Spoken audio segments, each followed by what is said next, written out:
What you've heard about Dulce Base is just the tip of the iceberg. The mountain overlooks Dulce. Some people in town say the base is run by aliens working with our federal government. Because the leaks, the sightings, Oh, whoa. What is that? the rumors, everything about it is true, and I'll prove it. Oh, shit. So stay tuned, but before we start, subscribe to the channel, because the footage you're about to see is only for people willing to face what's really out there. Dulce Base never ended, it simply stopped being discussed. Archuleta Mesa has always carried a strange dual role. On the surface, it's just another stretch of elevated land in northern New Mexico. Isolated, windswept, and largely ignored. But psychologically, it occupies a very different space. For decades, it has existed as a pressure point in the public consciousness, a place where stories refuse to die, no matter how aggressively they're buried. Not because people want to believe them, but because the patterns never fully disappear. The mountain overlooks Dulce.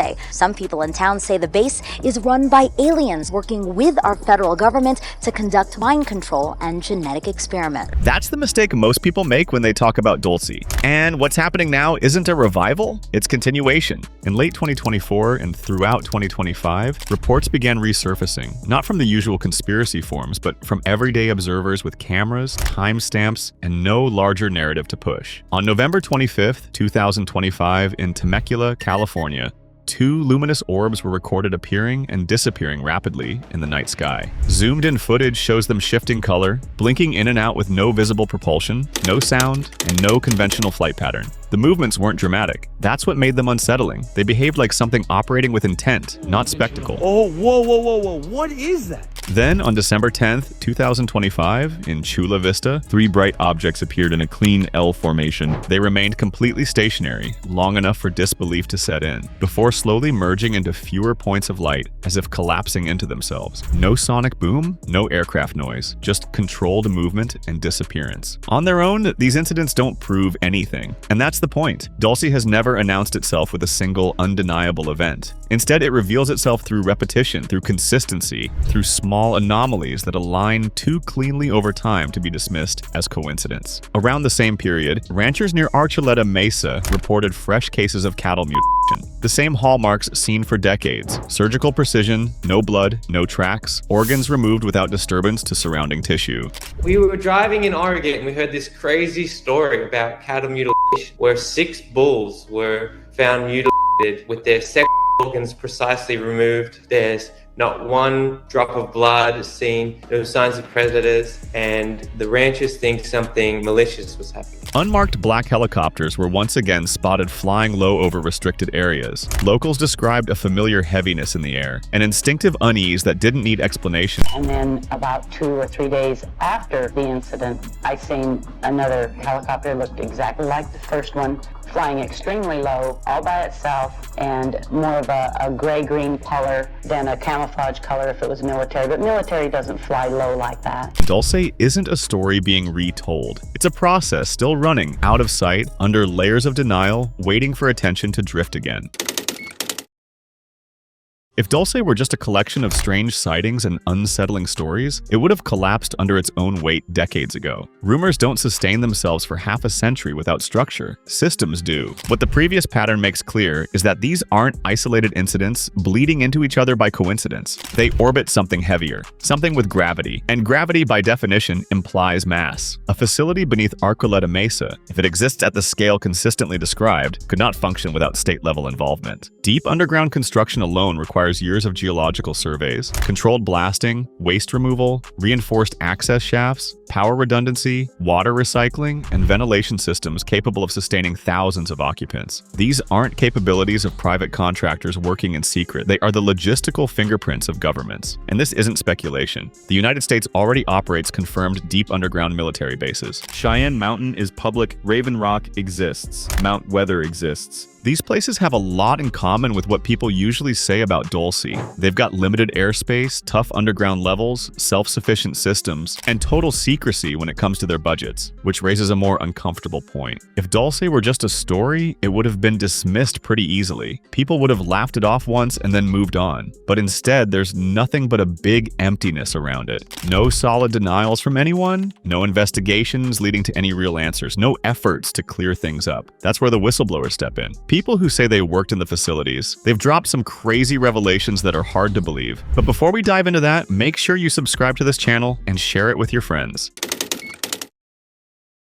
According to Phil Schneider, the Dulce Base was almost like a nightmarish Frankenstein's type lab. Every suppressed system eventually produces the same byproduct: people who see too much and speak too plainly. What's striking about the Dulce story isn't just the claims themselves, but the consistency in who makes them and what happens afterward. Thomas Edwin Costello sits at the center of this pattern. According to his own account, Costello was a senior security officer at the Dulce facility with an alleged Ultra 7 clearance. His name became associated with what later came to be known as the Dulce Papers documents, photographs and floor-level descriptions allegedly smuggled out in the late 1980s. Costello didn't frame Dulce as a rumor or a theory. He described it as infrastructure, levels, corridors, access points, surveillance systems, and most disturbingly, restricted zones that even authorized personnel weren't meant to acknowledge. Shortly after these materials began circulating privately, Costello vanished. No public legal case, no definitive explanation, just absence. I spent 17 years in black budget programs, government geologist as engineer, structural engineer with aerospace applications, self-taught metallurgist, became kind of famous in my own right. I basically would have a set of notes here, but they're unavailable in all this melee. Up here I have different artifacts explaining some of them are alien metals that have been produced both on this planet and the confines of outer space that are now used in all stealth aircraft. All stealth aircraft, for instance, all black jets. Then there was Phil Schneider. In the mid-1990s, Schneider publicly claimed he had been involved in the construction of underground bases and described a violent confrontation. We built an underground facility, a better part of 3 cubic miles hollowed out underground. When I saw Green Beret and Black Beret people encamped inside of our geologist camp, I knew something was up. The gig was up. First of all, I knew all about the alien agenda that allegedly occurred in 1979 beneath Archuleta Mesa. His story about a firefight between human forces and some non-human beings was labeled as fiction without any real analysis. People twisted his military background and physical injuries into the worst light possible. Schneider ended up being labeled unstable, discredited, and isolated. And then, in 1996, he was found lifeless in a way that left more questions than answers. The official team wrapped things up quickly, and public interest was shut down just as fast. Years earlier, in 1987, John Lear, a decorated pilot with solid ties in military and aviation, made some pretty bold claims on live TV. He said that the US government had secret agreements with aliens involving trade-offs like technology in exchange for access to humans, including abductions. A lot of them have come forward, but they're just not getting any press. It's something that people just don't want to deal with, the press doesn't want to deal with, and people aren't going to listen to something unless Dan Rather or any of your big press people are going to tell them about it. And they're just too spooked. The Air Force has made an art form of ridiculing people who have talked about this thing. They've done an excellent job of covering it up for the last 40 years. Lear didn't hold back. He talked like he knew the audience wouldn't really do anything about it. What followed wasn't a refutation, it was erosion. Lear's reputation started to shift over time. His qualifications were downplayed, and his later years were examined closely until the focus turned more toward him as a person instead of his message. This is how information gets twisted when you can't completely wipe it out. You don't just silence the claim, you taint the source. Look at the pattern closely enough, and it becomes familiar. Speak out, be questioned, be reframed, be forgotten. None of these men was proven right, but none were conclusively proven wrong either. Instead, they were neutralized socially, which is often far more effective. Because when credibility collapses, the system doesn't have to respond at all.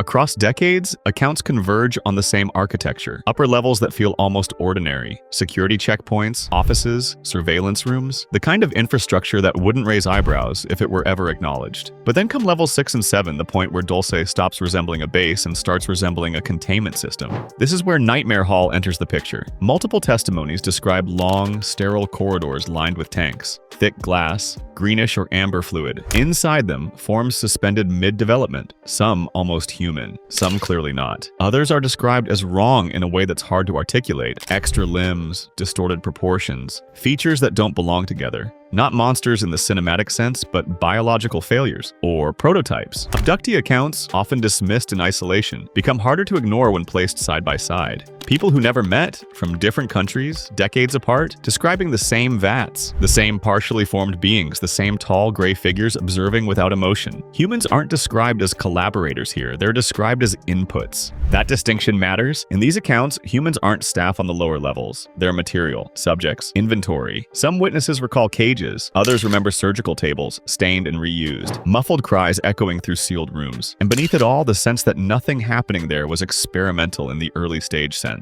It was procedural, repeated, optimized. Phil Schneider hinted at this when he spoke about what he saw underground, but he never fully elaborated. He claimed the truth was too disturbing to lay out publicly. What he did say lines up with what others describe: grotesque life forms, non-human entities moving freely, and an environment where ethical boundaries had already collapsed. Then there's Level 7. Descriptions of it are sparse, which is telling on its own. It's consistently framed not as a laboratory, but as a holding zone, a place for abducted humans who don't re-enter the system above ground. Cryogenic storage, long-term containment, people waiting not to be released, but to be used. And here's the detail that refuses to go away. No testimony ever describes escape from these levels. People describe seeing them, being near them, being warned away from them, but never leaving them once fully inside. The phrase that keeps appearing is simple and chilling: no one comes back. Skeptics argue this is where credibility collapses. Believers argue this is where it finally stabilizes. Because when unrelated sources describe the same hierarchy, the same smells, the same layout, the same sense of finality, it stops feeling like imagination and starts feeling like restricted access. If Dulce is a system, these levels aren't anomalies, they're the core function. And that forces an uncomfortable realization. If something like Nightmare Hall existed, it wouldn't just be hidden, it would be protected at all costs. By now, the pattern is clear. Dulce doesn't behave like a rumor, it behaves like a system. The sightings above ground, the silence from officials, the men who spoke and vanished, and the testimonies that echo the same details across decades, all of it moves in one direction. Maybe every account is flawed. Maybe memories blur, documents disappear, and witnesses misunderstand what they saw.